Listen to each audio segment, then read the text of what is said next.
Puluhan lapak pedagang yang berada di trotoar dan di atas drainase di Jalan Lawata, Kota Kendari ditertibkan Satpol PP. Selain menertibkan lapak pedagang, petugas Satpol PP juga turut membantu pedagang memindahkan jualan mereka.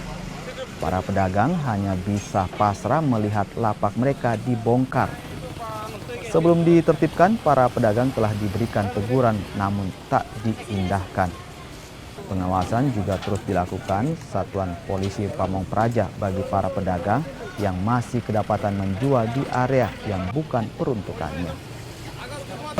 Penertiban secara paksa karena kami sudah melewati SOP, itu sudah dilakukan teguran 1, 2, 3 dan kemudian ada surat perintah pembongkaran secara mandiri. Kami beri waktu 4 kali 24 jam.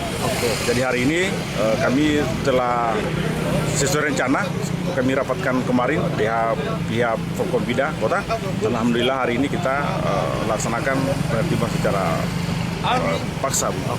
Intinya mereka tidak boleh beraktivitas di atas bahu jalan, trotoar dan drainase. Jadi hari ini yang menjual di atas drainase kita tertibkan, kemudian kita buka supaya memang drainase itu bisa berfungsi secara